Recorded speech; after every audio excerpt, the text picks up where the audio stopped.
Okay, so now you all hopefully know that my video will be on knee replacements, and I will be going over the details of the knee replacements, how they have evolved, and some ways that they tie in with what we are doing in physics class. So the first thing is basics behind the knee replacement, which is basically, so a patient who has osteoarthritis usually gets a knee replacement, and what osteoarthritis is it's when the two bones in the knee have very low amounts of cartilage, and they can be worn down from either overuse, like when you get older, or obesity sometimes puts more pressure and the cartilage gets worn down. Basically, it gets worn down to a point where the two bones are actually rubbing together and it creates a lot of pain. So a knee replacement just comes in, they replace this whole section, make it look like the healthy knee joint, and they replace it with metal and plastic so that it feels like the cartilage and like your old healthy knee joint.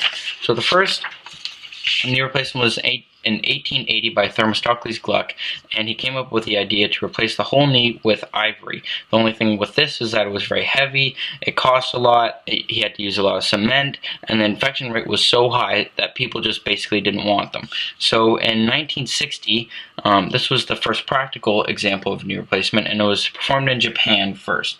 And so it was still crude looking, and the surgeon who created it only put 2 plates on the bottom and a metal plate, a little tiny metal plate on the top. And what this did was it created that cartilage, but he didn't put a lot of metal here so it couldn't move a lot, and it was still very bulky and it was still very uncomfortable for the patient. So then they made a new revised version, and this was more natural looking, except it was a lot bulkier. So it used a lot more material on the top and bottom, so it felt a lot better, but it was also a lot heavier and it felt kind of laggy because you had to use so much material. So then in New York, what they did was they took the more natural one and they made it a lot thinner.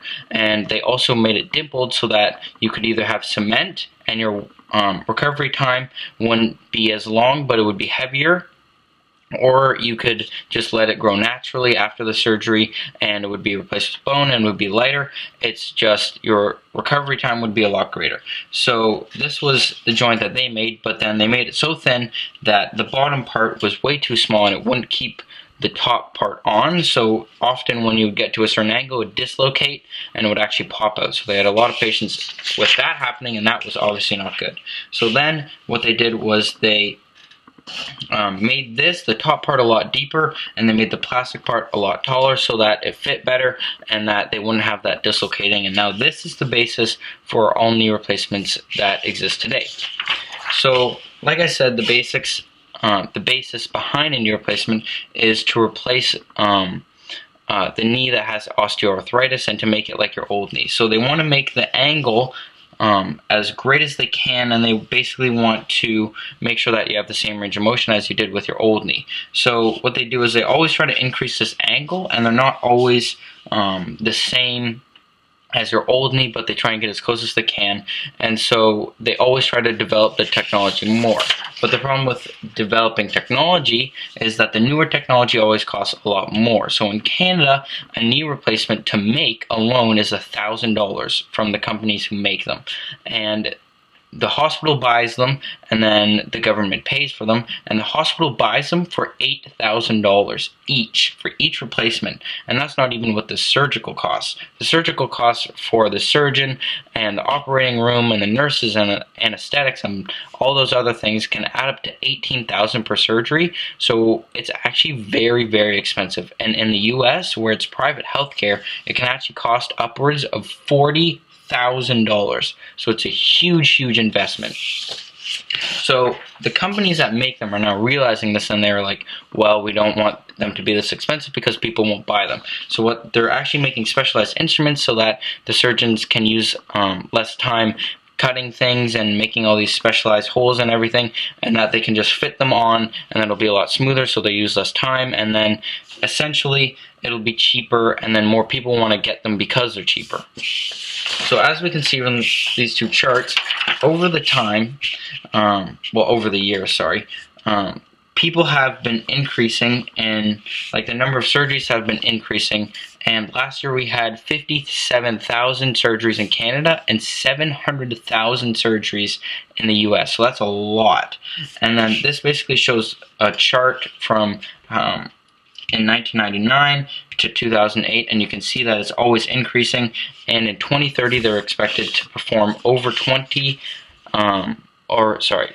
million surgeries. So as we can see from this chart, it's usually older people who are getting these surgeries, and the age is actually decreasing because of obesity, that younger people are getting because they also have discomfort, but usually they're still in the 60s, so they're usually pretty old. And then this is what a current knee replacement looks like, and you can see that it's thin, and that what the surgeon will do is they'll cut it so that it matches this part in the knee, and they'll dig a hole, and then they can cement it or do whatever method of attaching it to the knee that they want. So some ways that it ties into what we're doing in physics is there aren't many things that we can do with this, but what I decided was to figure out the change in time that you would have if you had both knees replaced and you ran 50 meters. So we know that runners put 1,000 newtons of force with their legs onto the ground, and so I used Usain Bolt's weight and then as the weight for the runner, and from force equals mass times acceleration, we can find the acceleration, which is 10.6509 meters per second for someone with regular knees, and then with someone with replaced knees is 10.662 meters per second, and then from that we can find that the change in distance is 51.017 meters for someone with regular knees and 51.071 meters with replaced knees. So you get a 6 centimeter distance increase from a person with a lighter knee because the knee replacements are lighter, but it's still not a huge increase. But I still found this very interesting, and I think it ties very well into what we were doing in physics. Thank you.